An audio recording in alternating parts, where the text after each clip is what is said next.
Alam mo pa kung anong ginagawa namin sa planeta namin kapag nagde-date kami? Ano? Sumasayaw kami. Sayaw? Ah, alam ko na. Yung ginawa niyo nung isang gabi. Kaso, Sir Vanny, hindi ako marunong nun. Yung itaktak mo? Eh, hindi naman sayaw na pang-date yun eh. Gusto mo, turuan kita na sayaw na pang-date? Sige nga. Sige.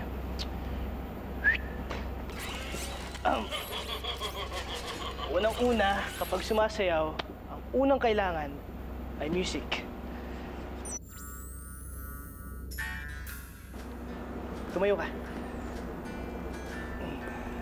Ngayon naman, hawakan mo ang kamay ko. Hindi nga pwede. Baka kumalat yung virus. Kapag hindi natin ginawa, hindi tayo makakasayaw. Tsaka ano ko ba, naligo ako. Wala kang makukuhang sakit. Pero magagalit si Commander.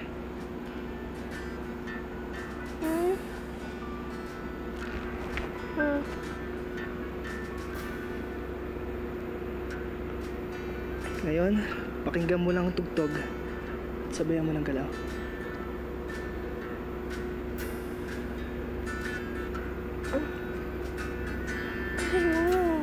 Sabayan mo lang ng galaw. Pakinggan mo ang tune.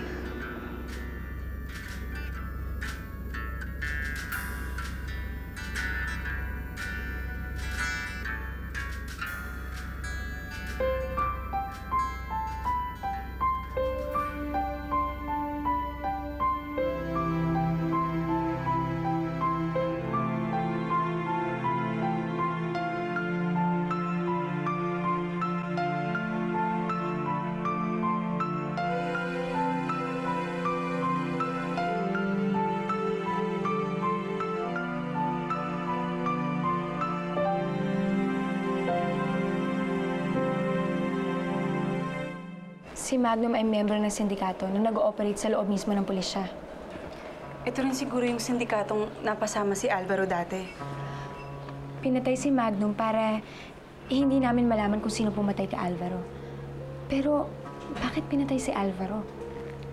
Siguro dahil gusto niya nang umalis. Pero hindi siya pinapaalis dahil marami na siyang alam.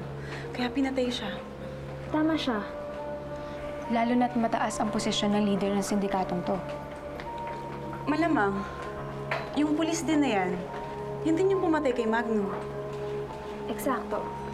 At siya rin ang nagpapatay kay Alvaro. Sino nga ba itong pulis na to?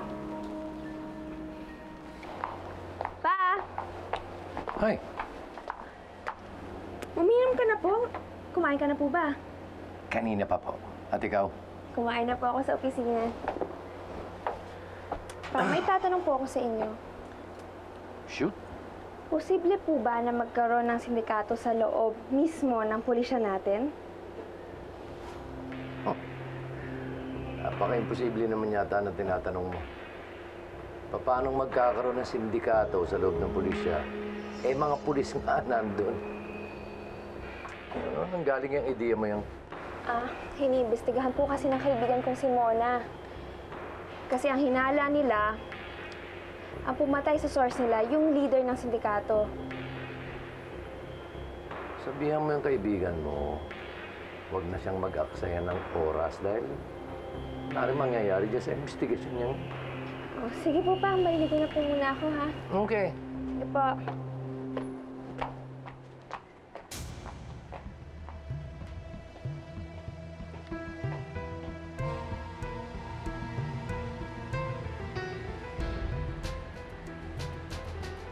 Hello. May problema tayo. Tuloy pa rin ang pag-iimbestiga ng reporter na yan. Pegado baka kung ano pa malaman niya. Tapusin niya na.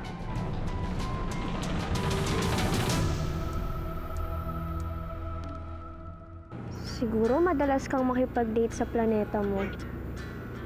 Hindi Mga espesyal na babae lang dinidate ko. Babae lang ang pwede mong i-date? Ibig sabihin, hindi mo pwedeng i-date ang lalaki? Hindi, no? Lalaki lang ang pwedeng i-date ng babae at babae lang ang pwedeng i-date na lalaki. Pwede na lang kung... Yun na nga lang, baka maguluhan ka pa. Pero bakit babae lang ang pwedeng i-date ng lalaki? Pwede rin namang parehong babae at parehong lalaki magkasama. Para saan ba kasi ang date? Niyayaya ng lalaki ang isang babae na mag-date para ipakita sa kanya na may gusto siya sa kanya.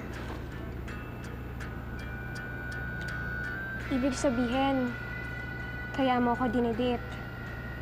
Dahil may gusto ka sa akin. Oh, Kailangan ko nang umalis. Hindi na natin pwedeng ituloy itong date. bakit? Bawal sa mga miyembro ng Galactic Force ang magkagustuhan. Sige na. Salamat na lang sa date.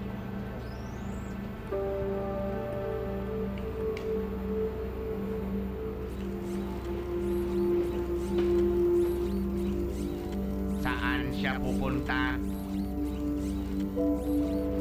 Bigpit ka na nga. Ang ibig mo sabihin, may mga alien na gustong sumakop sa atin? Hindi po tayo nakakasiguro kung anong talagang pakay nila, pero yun po ang tingin ko.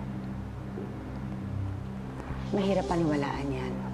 Alam kong mahirap paniwalaan, Madam President, pero walang ibang paliwanag sa mga kakaibang pangyayari. At nangangamba po ako na nasa panganib ang ating bansa, ang buong digdig. Madam, kailangan po ninyo makita ito.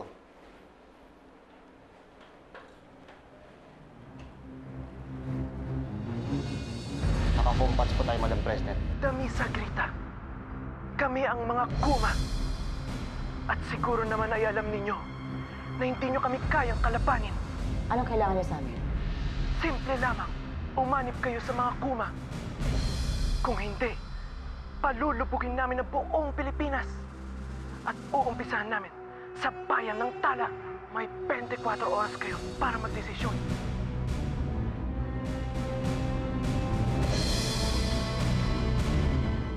Sino kaya yun, ate?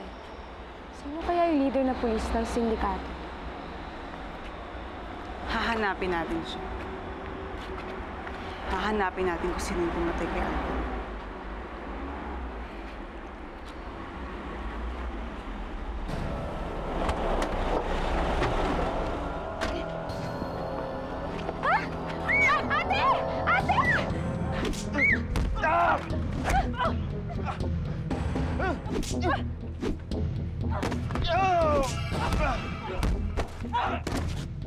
Tara na!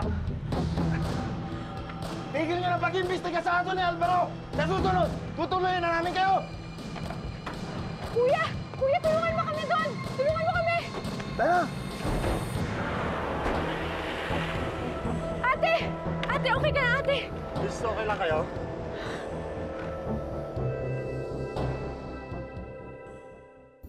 Alexis, huwag ka na namang magalit sa akin, oh. Hindi ko naman sinasadyang lokohin ka, eh. At kung ano man yung sinabi mo sa akin bilang Odilyon, nakalimutan ko na yun. Hindi ko na nga maalala, eh. Ano nga ulit yung pinag-usapan natin nun? Pinapatawad mo na ako? Wala naman talaga akong balak lokohin ng kahit sino, eh. Gusto ko lang talaga makapagsanay bilang pulis pangkalawakan. Bakit na sobrang desperado akong maging pulis pang kalawakan? Pinasabog ng mga kuma ang planeta ko. Kasama ang mga magulang ko. Wala man lang akong nagawa para tulungan sila. Kaya nangako ako sa sarili ko, hindi na ulit mangyayari yun. Ngayon, pag naging pulis pang kalawakan ako, kaya ko nang ipagtanggol ang sarili ko, pati ang mga ibang nilalang, para hindi nila maranasan ang naranasan ko. Naiintindihan kita, Ami. Dahil ganun din ang napagdaanan ko. Hinita ang tatay ko ng masasamang loob. Yun ang dahilan kung bakit ako nagsikap maging pulis sa planeta namin. Sigurado ako naging mabuti kang pulis. Ewan ko.